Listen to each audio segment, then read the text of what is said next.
Hey there, welcome to the Meeple Syrup Show.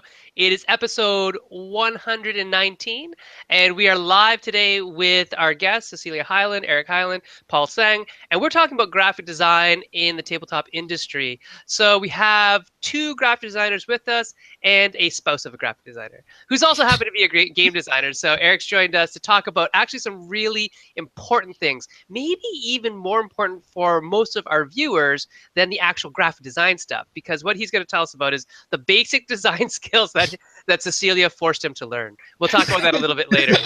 But first of all, can we introduce ourselves? We're going to start with Cecilia. Go ahead. Hello, I'm Cecilia Hyland, and I work with my husband Eric Hyland, and I do the graphics portion where he does the mechanics portion. And I'm a not novice, but working up to. I've done several games now for us, graphic design wise. Great. And what is your other job? I actually work at the Game Crafter as a support person. Okay. So when you hit that support button, I'm one of the people who email you back. Okay, great. And so a lot of our viewers are actually, game crafter aficionados. And so you might actually be talking to Cecilia, and that's awesome. Eric, tell us about yourself, sir. Oh, I've been inadvertently designing games and not realizing what I was doing for several years, and then actually found out about the Game Crafter from Chris Leader at a Grand Con, and then that just led to a snowball of designing games, doing contests with the Game Crafter, which led us to getting our first game getting picked up by Passport. It's going to be released next year, Fleecing Olympus. Fleecing Olympus, yes, I've played that at. Did I play that at Grand Con? Yes, you did. Yeah, yes, yeah. And that was like last year. So Grand Con, for those of you who don't know, takes place in Michigan, around the Grand Rapids area, right? Yep. Yeah. September-ish. Yeah, September-ish. And it is a really fun little con. So if you're in the Southern Ontario or Michigan area and you want to get your game on, Grand Con is a great place to go in mid to late September. Oh, hey, Paul, what's up, buddy? Greetings. What's Summary. What's up with your face? What's up with this? Yeah. Movember is happening. Oh, yeah, That's what's up. happening. Yeah. So let us know who you are and what are you doing and why are you on this show? I'm a graphic designer. I got into the tabletop world through Cards Against Humanity's Tabletop Deathmatch. I self-published a game called Outer Earth on Kickstarter. Now I work in the industry as a graphic designer for Renegade Games, and I work for a cafe called Snakes and Lattes, which is a board game cafe. Right. And tell us all about your latte art, just because it's beautiful. What are you doing there? It's beautiful, and I'm also competing in a competition on Sunday for latte art, so that's going to be interesting. Yeah, and, is that just Canadian? Is it just Toronto? Is it? It's Toronto, actually. It's at a cafe called Page One, and it's going to be a lot of top dogs just duking it out with latte art. It's a $2,000 prize on the first for Are first you kidding prize. me? Yeah, That's awesome. So, Who else is going to be there that I know? Like, is Adam going to be there? And no, he's not going to be there, but a lot of cool cats. A lot of cool cats. Yeah. Have you heard about the diamond latte? I have. Oh my god, is that even drinkable? I don't know. I don't think it is. I think it's just. Is that the one with plastic. the edible glitter? Is Yeah, it? I think so. Like, It's edible in the fact that you can eat gold, I think. Fair enough. Interesting. Good bowel movement. Maybe expensive bowel movements, but okay. So less about bowel movements, more about graphic design. I'm going to ask on the feed if anybody has questions. Hey there, if you have any questions about graphic design, please let us know. So hopefully get some fans watching and asking you guys some questions. But let's start out with Cecilia. Cecilia, can you tell us what, in your mind, is the biggest, faux pas that game designers who aren't really versed well in graphic design make? What is the biggest mistake? Biggest mistake, I would say, would be something along the lines of not accounting with, at least for the game crafter wise, for the drift that occurs, and they try to fill the entire card with as much information as they possibly can and leave no breathing room, and they're like all the things and the patterns and the textures and everything, and then it just all gets moved and they lose a whole bunch of information that they didn't intend to. Okay, so can you explain to us what the concept of drift is, especially for a machined process like the Game Crafter? Yeah, when it's printed, it prints out on the sheet, and then it's sent through a machine that automatically cuts the cards. And sometimes that can be a little off between the printing and the cutting. So while it's printed correctly, it might be cut a little bit off, or it might be printed a little bit off, but it's cut correctly and it can move. And a lot of times you can see like white lines if you don't fill the entire bleed of the picture. Okay, and Like, so what is bleed? We're gonna go really deep. low, really deep here. Okay, so what is bleed? Bleed is the color of your background beyond where the card is actually cut. Okay. Okay, and so you need to fill the bleed area in with color so that if the cutting shifts or the printing shifts, you're still going to have a full colored background. Yeah. Okay. Like even Magic the Gathering has been known for this. There's an entire like Facebook page for Magic the Gathering miscuts and stuff that goes on. Like nobody's like able to not be subject to that. Right. Nobody's immune from it, right? Yes. Yeah, and is that more of a process, a printing process issue? Is it a graphic design issue, or is it a combination of both? It's a combination of the printing process, the cutting process, and whatever they loaded for the image. Because a lot of people will go, I want a black border like Magic the Gathering card, so they put a black border on it, but then it shifts to the left, you know, 1/8 of an inch. And all of a sudden they have a white border. And all of a sudden they have a semi-white border and like a line of black border. Right, okay. And so what would you recommend to novice designers in terms of this problem, in terms of bleed and shifting and drift and all that kind of stuff? How do they accommodate for that? He's showing a picture of something. I got something to show over here. So this is tiny. From Outer Earth. However, what I'm going to show is that on this chipboard part over here, yes, you extend the artwork beyond so that these, like the when you like punch it out, it's like nice and crisp around the edge over here. So this over here, that's the bleed. Yeah, that's the bleed. That extra part of artwork that you take beyond the die is the bleed, so that you get nice and crisp components. Well, there goes your mint copy of Outer Earth that you could have. It doesn't matter. It's worth it. Worth the podcast. Worth it for the video. Yeah, great. Okay, so the bleed is that extra stuff that you're drawing around that extends the artwork beyond, so that when you do have the die cut or a card cut, you're going to have everything in there extended right to the edge the way you want it. And so from a graphic design process, the artist at the art end needs to take that into account.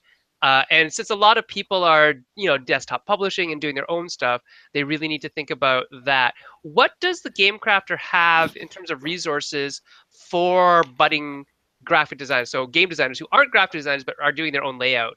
Do they have any guides for that? We have a couple of things actually that are really awesome. The first thing is on our site, every single component that we have has a template that you can download. It has the cut lines, the bleed lines, everywhere, so you can see exactly what will be safe for your image and what will be cut off.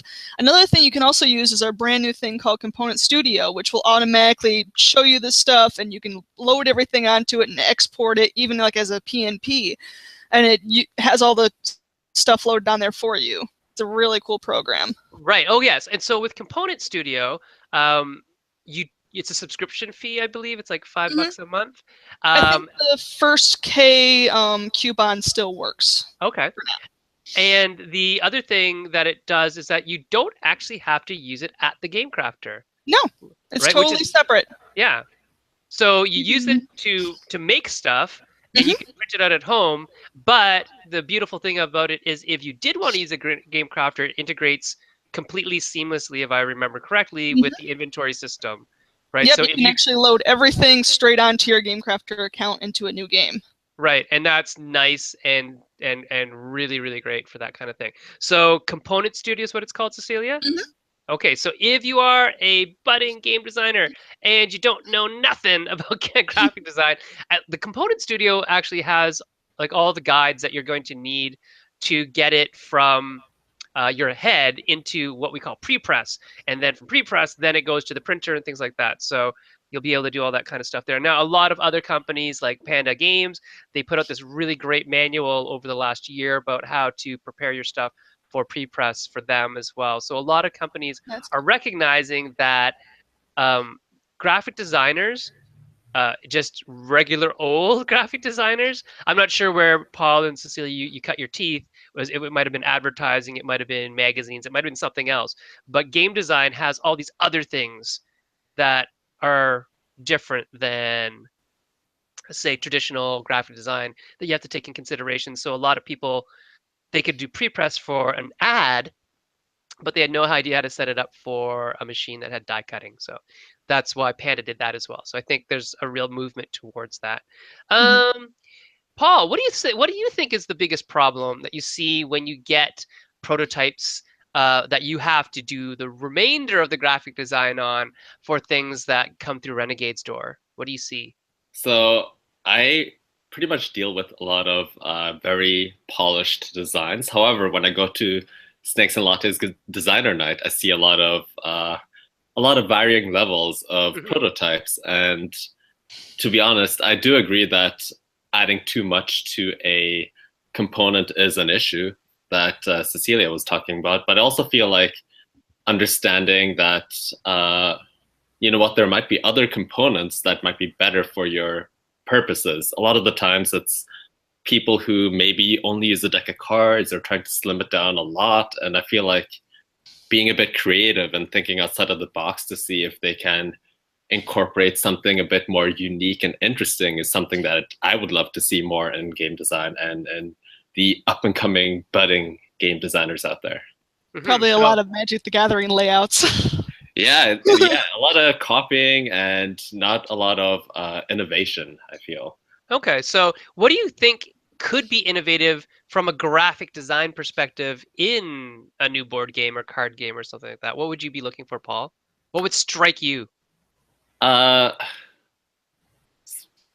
know that Mystic Vale did this not too long ago, but like even transparent cards where you can layer it on top of each other, or things that stack onto each other weirdly that make a unique gameplay method or way, or maybe even the way you're looking at it, or orientation, perspective. It's a lot of very abstract words that could make a game really interesting if it's implemented well. And I can't really say one thing that really blows it out of there, but I feel like when you see it, you'll go like, oh yeah, that's really cool.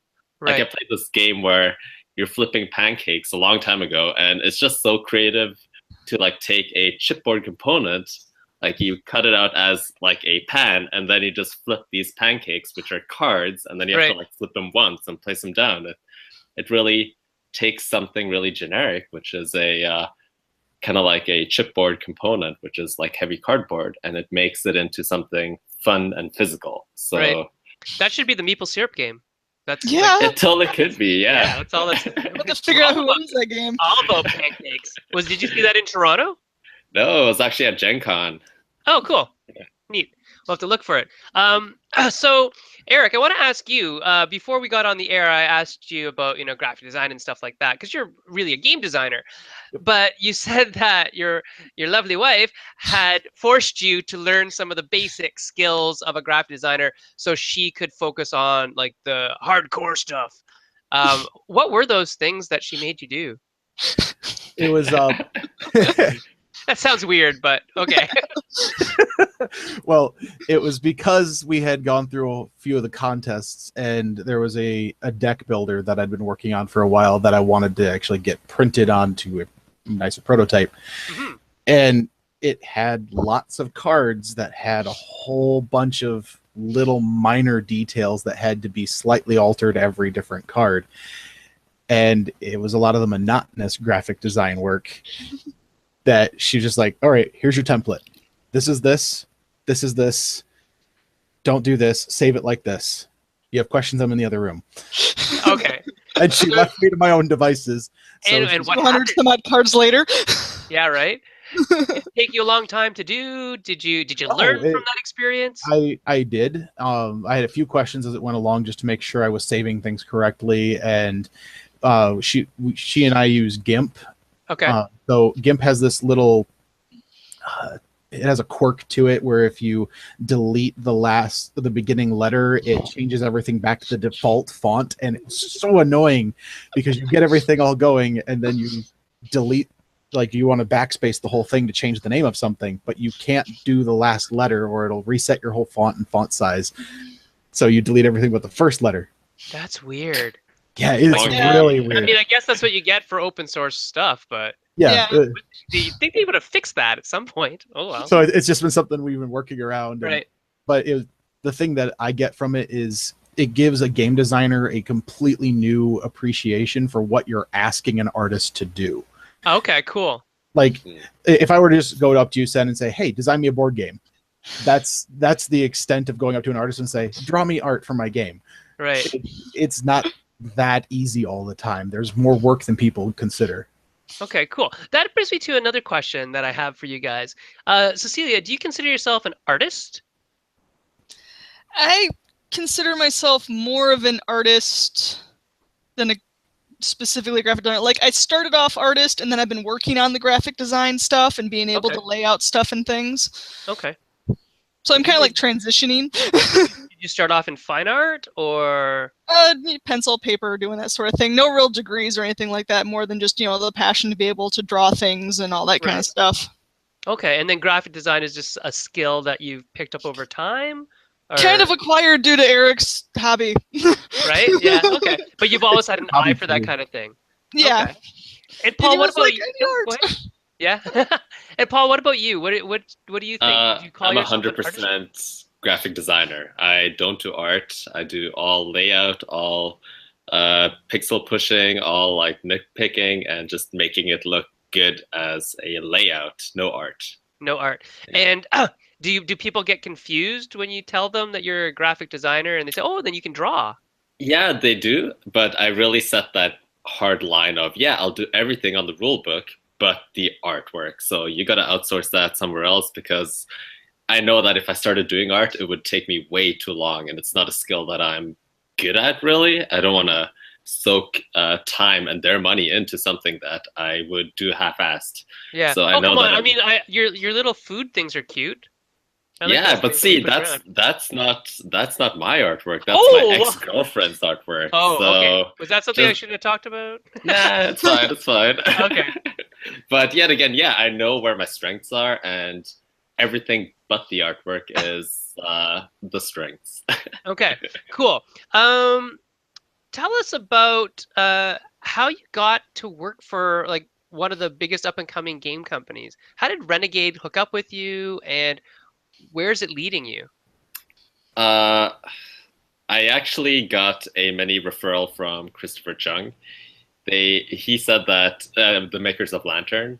Yes. He said that they were hiring, and I was like, oh yeah, I'll just try and apply and see what's up. And that's how I got in. I know that with my self-published board game and my portfolio, I had a pretty solid kind of like just game design repertoire to like apply with, and it just worked out. And where did you work in graphic design prior to doing graphic design in games? Yeah, I did websites, branding. I worked for a 3D scanning company for a bit. Oh, I remember that. Yeah. Okay. Yeah, and it's just a lot of like weird skills, and then suddenly like everything comes together in board games, and I just feel like it's a really solid way to make a product and really have something physical by the end of it. So that's why I'm sticking around and having a good time. Yeah. Now, are you doing you said that you work with some of the games, but you also told me that you're doing a lot of stuff with their marketing, their catalogs. Did you make the cool, the table giveaway stuff? You know, the tables that they gave away? Did you make the table skirts? I did some skirts, yes, and I did the promotion for that, some coupons, and also the big like banners at some conventions. I laid that I've out. seen all of those. Those are awesome. And yeah, it's just like general marketing assets that they need to get printed for these conventions. What about the giant dragon from Clank? Did you make that? No, I did not make that. Yeah, it's pretty cool. I saw Sarah making it. So it's not all glamorous, right? It's not all the board game. There's a lot of other stuff that goes into the graphic design assets that a company needs. Can you tell us about some of those other things and how you are involved with getting Renegade's product out to the stores or sold on the web or whatever? What other things are you involved in?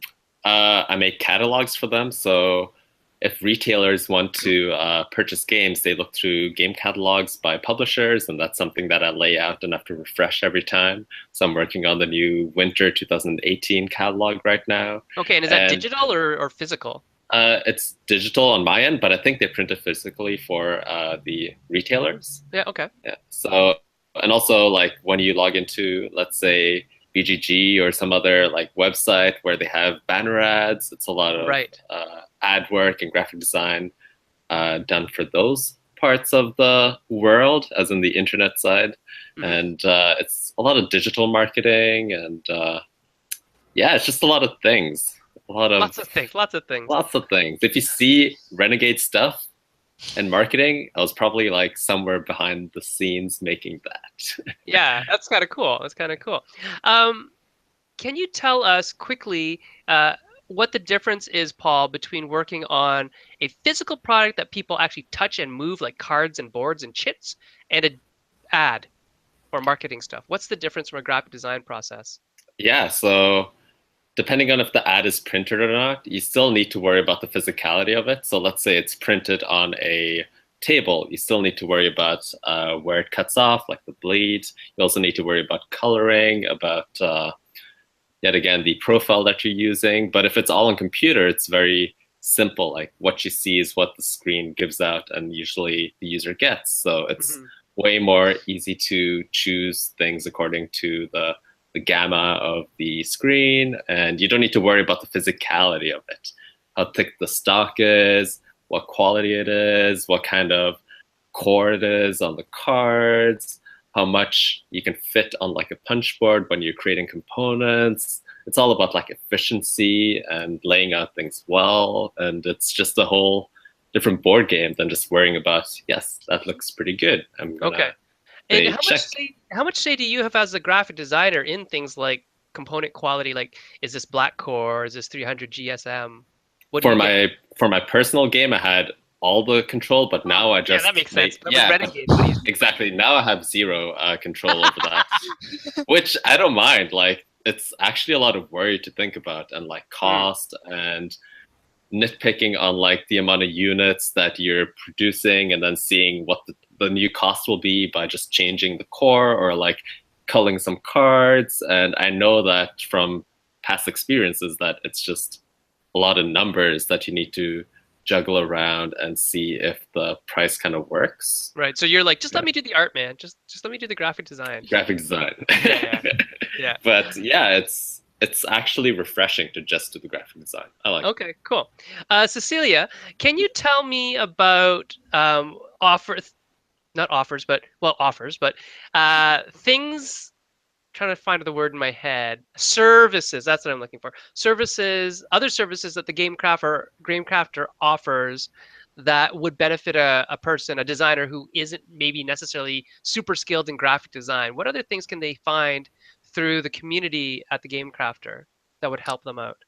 Well, one thing that would really help, especially when it's really hard for like up and coming people who are making games, is to find like non-copyrighted stuff to be able to use. You end up like in the stuff it's like before 1922 and things like that. A lot of people do, but the Game Crafter actually came out with design assets.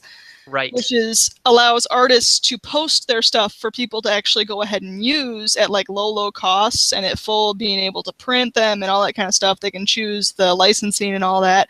And these are items that they can use in making their games on the Game Crafter or wherever they plan on. Oh, so they don't have to use it within the Game Crafter system. They just buy like a pack of icons for $5 and can use it anywhere? Yeah.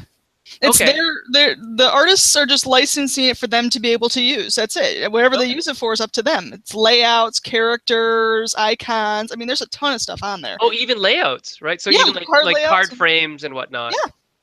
Oh, neat. Lots of stuff. And what formats do they come in? They come in a bunch of different formats. It's really whatever the artist decides to load them as. They can load them as individual files, as a zip file, as Adobe Illustrator files, PNGs, JPEGs, whatever they decide to do. Okay, so I'm looking up here. I'm going to screen share this, and you can walk me through this. Okay. All right, so we got screen one going on here. So here we are, game design assets, right? Yeah. So if I was to say wanting to make a card, okay, where would I go? Up in the left is categories. Okay. Yeah. Somewhere in there it said card templates or something like that. Yeah, there's 36 different ones apparently. Yeah. So click on that. So these will show you all of the templates that people have made. You can see the price that will be for these, and usually it's whatever people say it. It's just like when we make the game, when people make games at the Game Crafter. It's whatever they decide to put down. They show you preview images of what the cards will be able to look like, of the images they put up there. Mm-hmm. Also, it's not made by the Game Crafter. It's made by the people who are the artists post there. Okay. Yeah. And So Paul's it's- like, I could make some of those. Exactly. Interesting. And Yeah. support indie. Right. So like, if you look at this one here, these card templates, right? You can get them in Photoshop, Adobe Illustrator, just a straight JPEG or PNG files. It says here illustrations not included, so you won't get this little gnome here, but you'd get like the card frame, and it's laid out so that it has text blocks where the card title should be, or where icons 2, 3, 4, and 5 should go, and things like that. So that's really kind of cool. And if you are a graphic designer in the game industry, like Paul, You can make some money. yeah, how does that go? How does that work? Cecilia, how does that work? You tell it the price that you want it to be, and Game Crafter just takes a cut. You can decide if you want, to load a whole bunch of just colors like this person did in the second row from the right, or if you want to just you can charge like 99 cents, or you can charge a whole bunch of money. There's my happy food friends. Second row on the Oh, left. right there. Are those yours? Yeah. Oh, okay. So these. Okay. So let's talk about these happy food friends. Paul, you like happy food friends too. Yeah. Yeah. So here we go through all the happy food friends, and these would be like pieces of sushi and things like that people could then download and then use. And what license is this under? Is this like Creative Commons 0 or? I believe it's just Creative Commons, commercial, whatever you need to do with it. Oh, right, because you'd still have to pay the $5 to license it. But once you do, then you can. A 0 would be no cost, right? Okay, so look, yeah, like you can get apples and bananas and carrots and stuff like that. They're all in PNGs, so it's easy enough for people to be able to load to most design programs, at least for me. And scalable and all that kind of stuff. Cool. It's interesting that there's a lot of assets or like websites out there that do this asset kind of like licensing and stuff, but this is so specific to game design and templates for the Game Crafter, or even just self-publishing. It's right. It takes it and it really scales it down into like the board game industry. Like these are assets that you can use for the board game in your game. It's they're meant to be used with, basically. Yeah, they're not just like an image. It's an image that works well with bright colors and all that kind of stuff, and wanting to be like on a fairly small image. Okay, so let's look at this one here. This is like the quintessential thing that you need as a game designer is cubes, right? And so here, this is like, hey, get a cube. It's yellow, and you can have it with that I think has black stroke, you can't tell. And this one would have the white stroke around it. So not only does it give you the cube, it gives you a bunch of variants on the cube, and this is like 30 cents. And if you are a non-graphic designer but a game designer who really needs these assets, 30 cents is worth it, man. I'm not gonna lie, I would pay sometimes 30 cents for something quick and dirty like that. Like it does take like a good 5 minutes to just nicely craft something like that and make sure that it's to your specs. Yeah. But if you see it for 30 cents, just be like, okay, done, bye. You can see the size in the upper left. Mm-hmm. So you know what size, what DPI it is, and all that kind of stuff. It's a 500 by 500 pixel, 300 DPI PNG file. It's convenience. Right. Sure. So there's all that stuff there. So all the way from 30 cents all the way up to like $30 for That's these. some pretty cool images. Yeah, these are a set of maidens for fantasy and historical games. I worked on these illustrations for a period of over a year, setting characters and concepts. So, you have all these types of things, and you don't get this it's not a triptych because there's 6 things. It'd be a sextet, but you don't get that as that. You get them as individual files. So there's the Fall Maiden, the Night Maiden, the Dragon Maiden, the Viking Maiden, the Oracle Maiden, etc., right? To get an artist to commission these images for you would probably be more. I've paid so much more for an individual image. Right. Yeah. So what you're losing when you're using this is, uniqueness in a way that, everybody has, or has access to it. But I mean, I don't know a lot of people who would pay $30, but if you are the person who did, it would end up looking good. So that's Yeah. pretty cool, right? So there's a lot of really cool stuff at the Game Crafter in terms of these assets. What other types of stuff? I'm gonna stop screen sharing for now. What other types of stuff do we see at the Game Crafter, Cecilia, in terms of like tests? Like you said, art test and sanity test. Can Yeah. you explain what the art test is? Art test is where you pay a certain amount of crafter points. I can't remember offhand what it is, but what it will do is it'll select randomly images from your game, like the backdrop, the logo, a card or two, and various images, and then it'll prompt in chat that, hey, I've done an art test. And people can go and say, hey, this looks good, this doesn't look good, this is functional, this is not functional. And then they can leave comments about the image. So they can, make suggestions or whatnot. A lot of times the people in chat are super helpful. And plus, doing the art test actually gives them crafter points. Right. So explain crafter points. Eric, why don't you explain crafter points? Because I don't know anything about them. What are crafter points? What do you do? What do you do to gain them? What do you do to use them? And how does it benefit the community to have the Game Crafter community to have crafter points? So crafter points are actually the on-site currency for the Game Crafter. Mhm. If you buy games on there, they also come with crafter points that are put on your account. If you, for whatever reason, had a refund, they usually can go back as crafter points if you don't want it as back onto your account, or however that works, Cece. I don't do refunds because I like what I buy. But the art test also gives you crafter points, and these crafter points can go towards things like they have there's promotional. They have these like one year they had a what is it, they call them bounties, or little things. It's kind of like a internal little Kickstarter, but only with crafter points, where you put in these crafter points to get this reward. And 2 years ago, our friend from from Pericles Games, KB, he bought us a table to show Fleecing Olympus at Gen Con at the Game Crafter with crafter points. With crafter points. Yeah, because he's purchased his own games so much that he had all these points just sitting there, and he's just like, "Oh, it's hilarious. These guys are trying to get this. I don't need it. I'm not going to do it. So here's a whole crap ton of crafter points. You guys I hear that the community at the Game Crafter is super. Oh, it is amazing. Yeah. It is like so helpful. If you don't know what you're doing game design wise or art wise or graphic design wise, and you get on that chat, somebody will direct you to somebody that knows how to give you some help. Very cool. Eric, can you tell us about, so can you use the Game Crafter, the crafter points, can you use it to buy a sanity test? Oh, I haven't done that myself. Cece, do you know if that can be? Sanity tests are bought with crafter points, yeah. Okay, and you earn points by participating as a respondent in art tests and sanity tests. Is that true as well? Sanity tests are done by people that are set aside that are good at rules. Oh, like, I know there's a few people that are on the back end that read through that. I don't think that's actually people in the actual chat, right, Cece? Oh, okay. I can't say I've met any of the sanity testers. Okay. But the art I think I actually know a bunch of the sanity testers. But the art testers can be anybody that's on the community. Right. And the other thing that I wanted to ask you guys, well, actually, I want to ask you a question from our chat. Antonio C asks a question for everyone. He says, are there any ways that graphic design has impacted or benefited your lives in ways that you previously were not expecting it to? What do you think, Paul? Has being a graphic designer benefited your life in a way that you weren't expecting it to?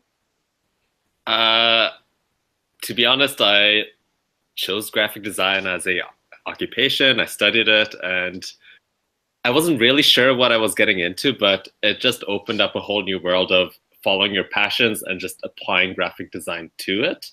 So I feel like graphic design for me has become a outlet to just do whatever I want and really pursue it and try to make something out of it. So yet again, following my passion for coffee, following my passion for board games, all these things, it has a graphic design base, and then I just add on that passion. So it's for me, it has been an amazing journey and occupation to have. So. Right. So tell us about the coffee thing again.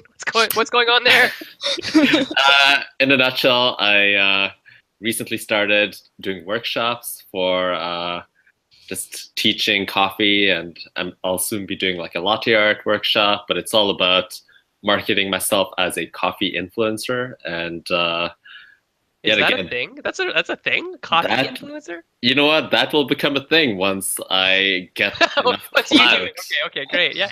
But there's a lot of people who do that for a living. They just kind of like do previews on products. Think about like a Instagram person who just does makeup, for example, and Right, just yeah. showcases it. It's the same thing. You for want to do that coffee. for coffee. Yeah, and it needs, you need to be very savvy with graphic design and visuals and layout and have an eye for things. And I think that's a important aspect for a graphic designer to have, to Right. get a good taste of how things should look. Or Right, because otherwise you're paying for somebody else to do that, right? yeah, exactly. And for me, it became the natural step to just really follow whatever you wanted to do after the graphic design phase. Cecilia, what about you? How has graphic design changed your lives in ways that you weren't expecting it to? Well, besides having a game published, it's allowed me to indulge in my like gypsiness of wanting to like travel around, because we go to a lot of conventions, Protospiels, Gen Con, Origins, and stuff, where I'm like, eventually I want to get like a van and convert it and go to a whole bunch more conventions. We have talked about a Meeple syrup bus. Where we would drive around and pick up designers on the way to different conventions. We design games in the bus, and then we drop people off at the convention, and we drive back. That's That awesome. sounds amazing. I don't know. I would be on it. Yeah, right? Be on that bus. Well, yeah, you guys are not far from us at all. We just drive across the bridge and pick you up, and Oh yeah, it'll be head simple. down to go get John in Ohio and whatever, right? So It'll be great. We'll just make like a round trip. yeah, it'd be fun. So we have to think about. I think that's a really neat idea. Eric, I know you're not really a graphic designer, but how has graphic design changed your life? Well, when I had first learned about the Game Crafter, I was like, cool, I can make games. I am not an artist, and I have no idea what I'm doing graphic design-wise. And then Cece's like, well, I can kind of do art. So she started teaching herself some more graphic design, and it started leading into now I can actually take the idea in my head and turn it into a realized product. Mm-hmm. This is really cool. Now there's nothing standing in my way, and I don't have to throw a ton of money at the problem to get to an end state game. Yes, you are very beneficial in the fact that I live in the same house as you. Right, yeah. Good That's a choices. benefit. But I like the word you used there, Eric. You said the word product, and I want to bring that back to the rest of the panel.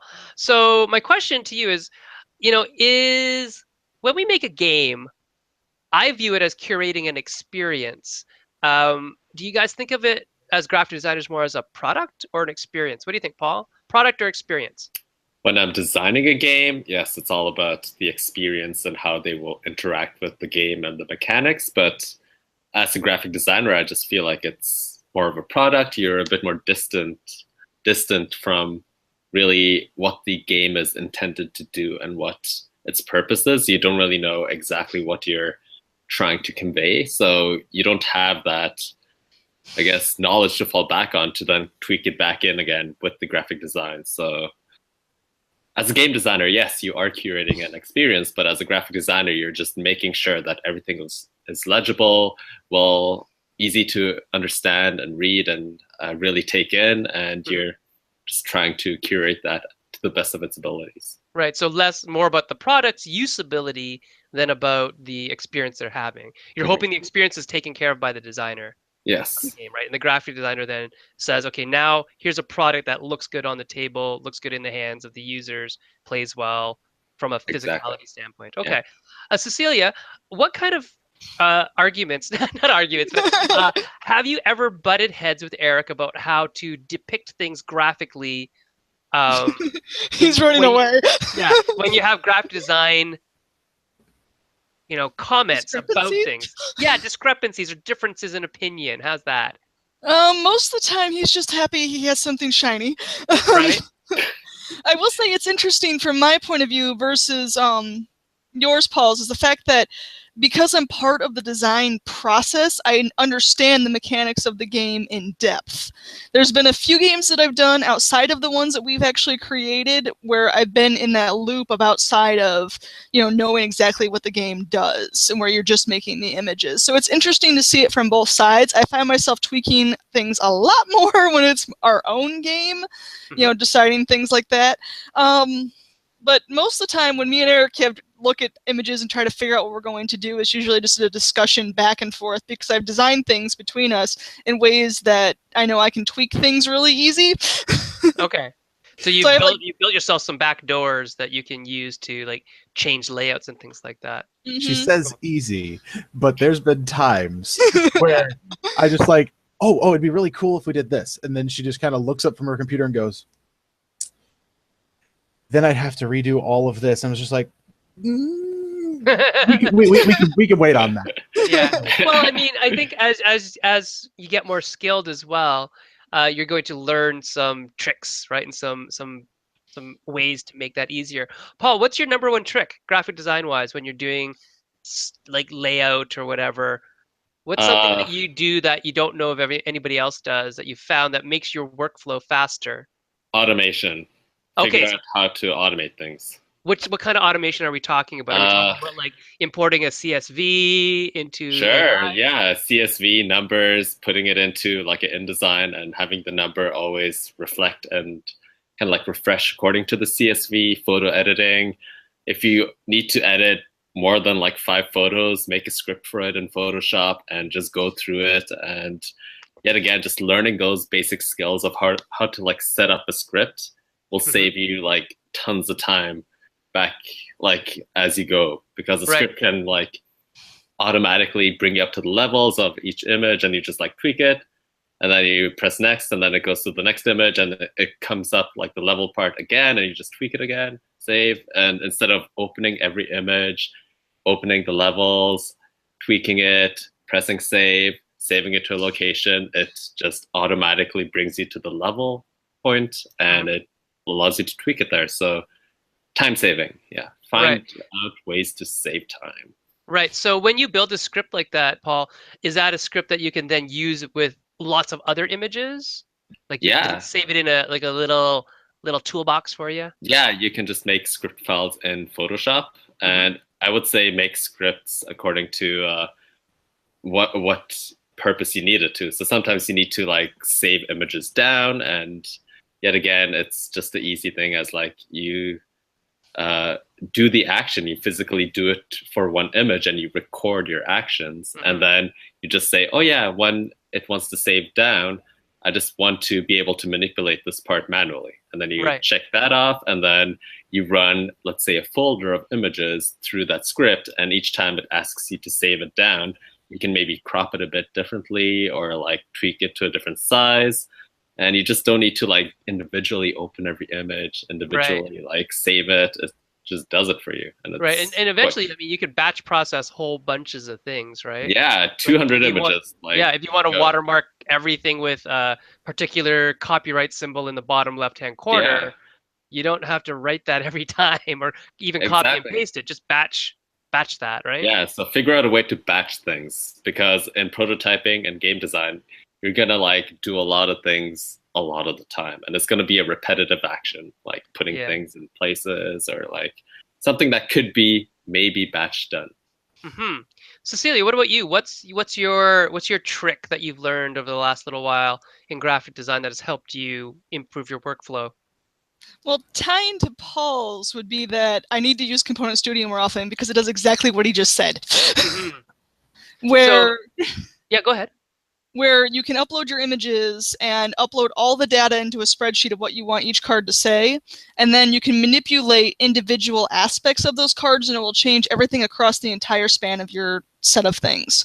Right. So you don't have to change everything individually. It's all its own, what's the word I'm looking for? I'm not a programmer, so it makes it pretty difficult. I wish I could write crazy scripts and be able to do that.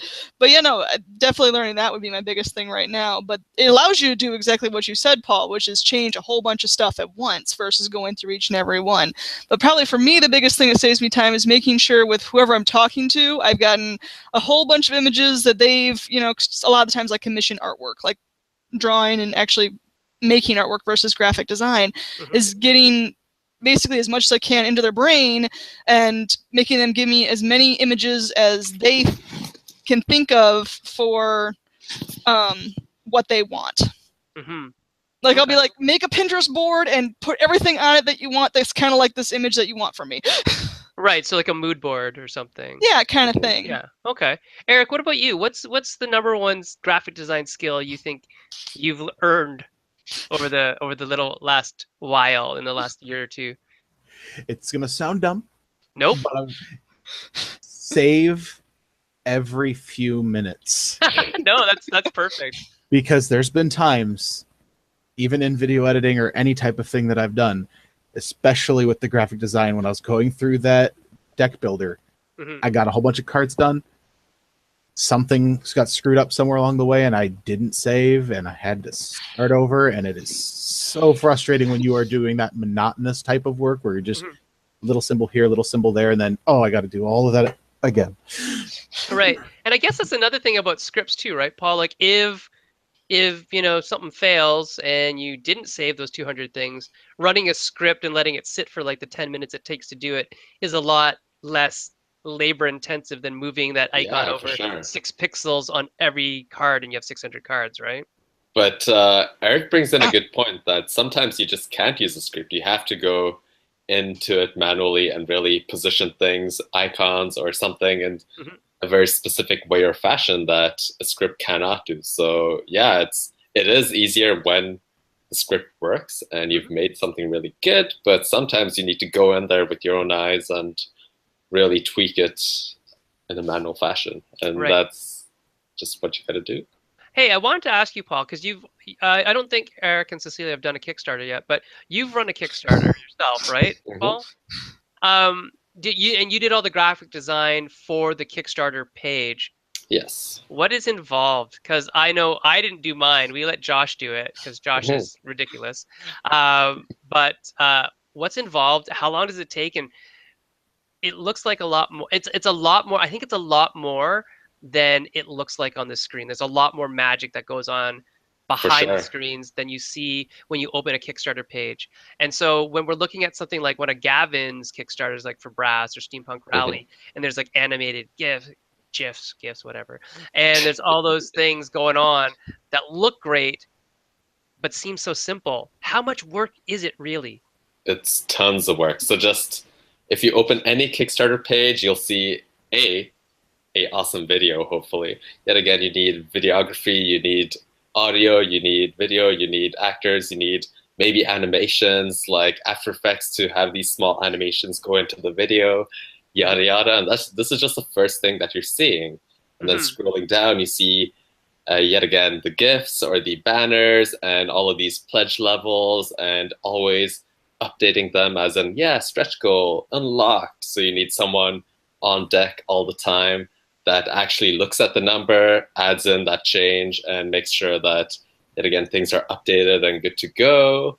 And you need to have constant updates throughout your campaign to make sure that your backers are, yet again, like satisfied with what you're doing and new developments that are happening, maybe competitions or other small changes in the campaign. Maybe the card stock or something just didn't work out, and then you have to like really bring it to the backers as a bad news, or maybe it got upgraded, so it's good news, you know. And beyond the Kickstarter page, it's like ads, you know, BGG, Kick Tracker, or like, yet again, it's just all these things like, yes, where am I going to advertise? Do I need any previews like the Dice Tower? Am I going to pay for that? Then do I need to send them a copy? So yet again, that is a part of the Kickstarter that you don't really think about, but every time you see a game and that they have like all these previews of the game, they had to send them a copy. They had to talk to them, and they had to probably have a paid review for that Kickstarter game. And it's just a lot of back end work that, yet again, a designer or a graphic designer or artist don't really think about, but it is a part of just running a Kickstarter. And so how much of that is a graphic designer's responsibility, or what components of that are graphic designers involved in, would you say? I know, like, so making the banners, that's pretty obvious. Probably even, helping out getting the prototype ready.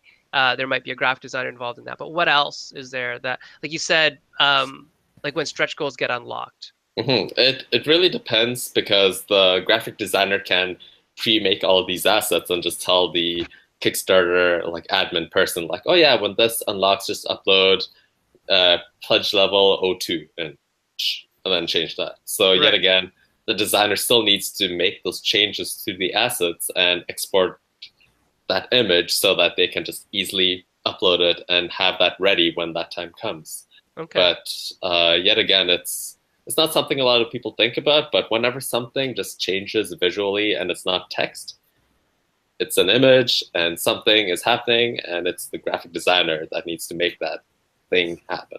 Right, so creation of assets is a big deal.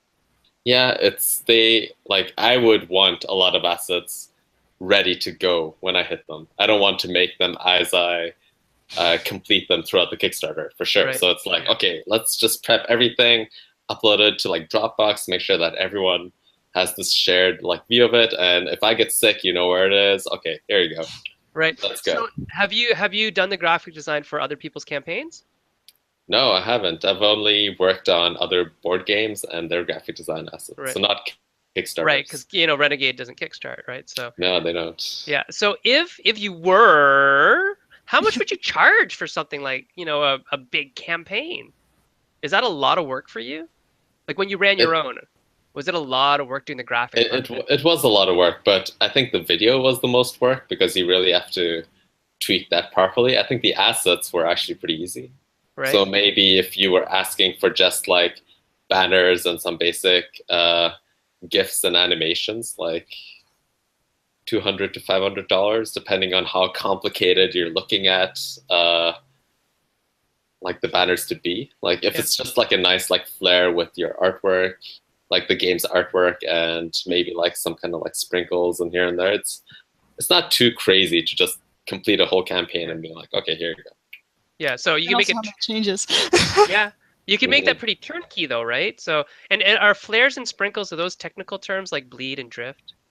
No, I think it's more like, oh yeah, this game is like a mecha game. Let's put some cogs and like other things there. And yeah, it's actually not such a turnkey thing on the graphic designer's end, because they need to look at the game and they need to be like, okay, I need to make a header for this game over here. How do I add the flavor of the game into the header? Well, you just find generic fantasy header 3. And on the next one, you do generic fantasy header 4. Eric actually has a lot of easy, stuff. I would be rich. Yeah, right? Yeah. No, you can upload all those to the design assets, and then they can just find them there. Royalties forever. Well, that'd be interesting, right? I mean, are there Kickstarter assets or banners and stuff like that on the game design assets? Probably not. And I don't know if that's actually a legit thing. Well, I mean, go do it. Yeah, if you did it and you could give them areas to write their own text in, right? That'd be cool. I think layers are your best friends. It needs to be unique for a game. Like yet again, you need to really take the banner into account and be like, okay, the game needs to be somehow like sprinkled into this banner. How do I make it seem like I'm looking at the banner and it's like an elven, like forestry, like yada yada. Oh, like that's what you meant by sprinkled. I thought you were like literally talking like sprinkles that you have on a donut. No. No? Like glitter. Or glitter everywhere, glitter bombs. Cool. Anything else that we need to talk about? So we talked about, Eric, you talked about the game that's coming out from Passport, right? So tell us about it just a little bit more in detail, like what's it about? What type of game is it? You can tell us that in the last couple of minutes, and we'll get to our last question. Yeah. So Fleecing Olympus is a real-time card play game where the biggest part of the game is actually negotiation. where bribery and extortion is completely encouraged and can be done at any point in time of the game, even when it's not your turn. Right. So everybody has a hand of cards, 5 cards. You draw back up to 5 cards at the end of every round. And when it's your active turn, you are going to pick somebody at the table beside yourself, and you're going to roll the dice. That's after using your special God power, which allows you to bend and break the rules just for you. Because you're gods. Because you're Right. gods. Why not, right? Hades isn't going to play fair. So after you do your power, you roll against the other player, and if your power was your odd power, then if the dice rolled odd as the sum, the other player owes you the higher die in gems. If you were incorrect and you rolled an even number, then you would owe them your lower die in gems. Oh, yeah, now I remember. Yes. I remember. Yeah, this is fun. And And then the chaos that happens after and that. now this Yeah. is where the chaos hits, because anybody can play cards at any point in time. Your first card's free. Every card after that is 1 gem to play a card, and those gems go into a center bank, which other cards can manipulate. But you can be going, I've got this card that's going to screw up your day. You give me 3 gems, or I'm going to play it. Mhm. Or you play a card and then go, I got another card, 3 gems, I'll fix it. Right. You just put them in that situation, and it just goes around and around. I believe right now we're at 2 times around the table, count up gems, see who wins. And something that's changed in the game since you played it is we actually are putting, I believe we're putting screens in front of the gems now. Yes, that's a good idea. I think that's a great idea. It actually took the math out of the game, because I know people that were very heavy Euro type gamers are going, Yeah, they'd count. who's got the most gems? Who's got the most gems? And it just detracted from the chaos and the fun of the game. So Yeah. now it's more of that, who's got who paid Who do I who? think has a little bit more than me, right? And they're just like, no, I don't have a lot of gems. Go after Joe over there, because he's got more gems, and you're sitting on this massive pile. You convince him otherwise. Yeah, I get it. Cool. Paul, are you going to ever design another game that gets published? Yeah, I have something in the pipelines. Oh, yeah? I'm kind of excited for it. You've played it. It's tough sliders, but I have so many different changes for it, and it's becoming a co-op, and it's becoming like this fast food, all you can eat, chefs working together and trying to like calm down the crowds and feed them all. So it's really changing the way I'm taking this game, but it's still like the same like tile placement / pushing and shape creation. It's changing. I'm not rushing it. I'm just taking my time. All right. So I better talk to Jay, because we're working on a game that sounds very similar. Oh man! Like literally, like you and I and Jay need to talk at some point. But, yeah. Is this the year of fast food game? No, well, it's for a license. But we were working on an idea where, okay, let's push tiles out of a grid. And use dice to tell me where I can go, what I can do, how far I can move, and what piece I can pick out, and things like that. And that was Jay's idea, and Jay has never played your game. And then now that you just said, it's like, oh shite. Well, that is very similar to Paul's idea. And now that it comes in the fast food area, it's like, oh no. Oh no. I'll talk to you offline about what the thing is. So, yeah. But we might need to figure something else out. I also just want to put in a mini shout out to Lazy Wolf Games, as in they are doing a Kickstarter for Prey Care right now, and there are some cool peeps in Toronto that are creating a game, and it's a family-friendly game on Kickstarter right now that should totally be checked out if you're into that. So did you do any of the work on it? No, I didn't, but I'm just friends with the people who are doing it, so I'm just like, just gotta give them a mini shout out. Yeah.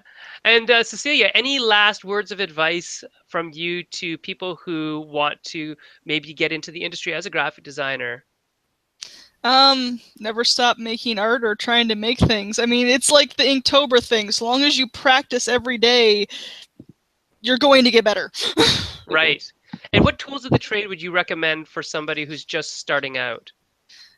Just starting out, like I use GIMP, which is a free program. It's got like similarities to Photoshop without the subscription fee. Right.